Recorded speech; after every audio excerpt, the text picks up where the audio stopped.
love fall here at Fox 43 because the beverages that you can get during fall, they're some of the best, right? They're packed with flavor. They're the best. They're the best. So we have Nate here from Fine Wine and Good Spirits to introduce us to some fall beverages that you can make this season at home with friends, and even a mocktail version as well to share with anyone who maybe doesn't want a little alcohol in their life. So what are we making today? So the first one is the spiced apple brandy. Sounds good. Yeah, so yeah, we got a lot of nice spices out here. So we can make, this is one we're going to make alcoholic and non-alcoholic. Okay. So we're going to start with half a cup of apple cider into our mixing glass here.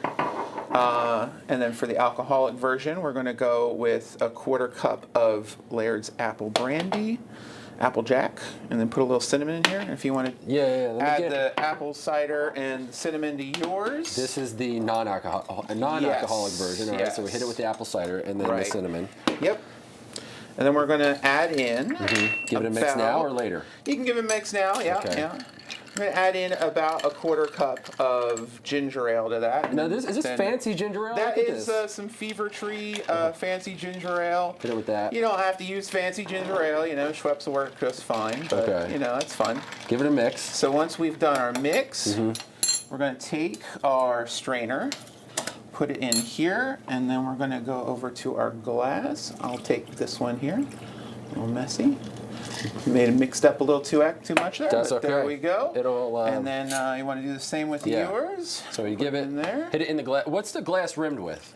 So that is some just some decorative sugar. You know, it's the really big grain sugar. And then what do we top it with? That's where we gotta make it pretty. Yeah, we got to put some little apple slices on the rim there, and we got a cinnamon stick.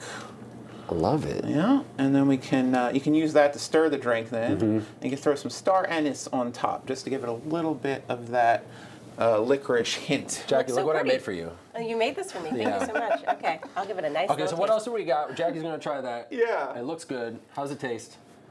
Ooh, refreshing. Very refreshing. And what else we got here? So this is the papaya rum punch. So for this one, you're going to need papaya juice, which you can find at some of the stores, usually in the organic or fancier section of the store.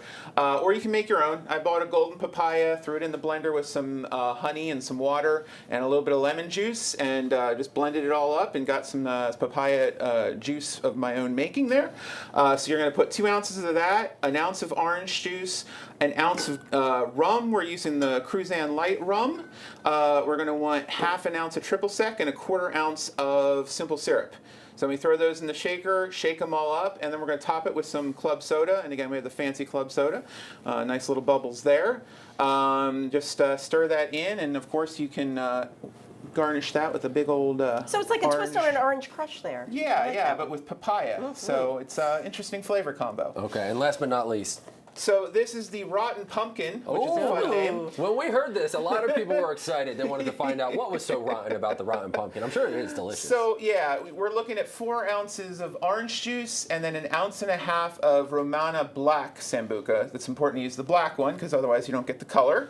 And it's a little bit more intense. So you're supposed to float the Sambuca on top, but I have completely failed at that, but it still looks like a rotten pumpkin. I think it looks more like it can rot. Yeah, because it's sitting on the stoop, it's getting wet on the bottom, it rots from the bottom. I think you're drinking that at Halloween, whatever, you're enjoying the trick-or-treaters. People are looking at this, they don't know what you're doing, but that's what it's all fun and games. This, I can see drinking this next to like a fire. Oh yeah. And that's going to warm you so up. Good. It's delish. I like it. And you can have the mocktail version to share with all your friends and kids as well. Yes. All right, well, Nate, as always, thanks so much for being here with us.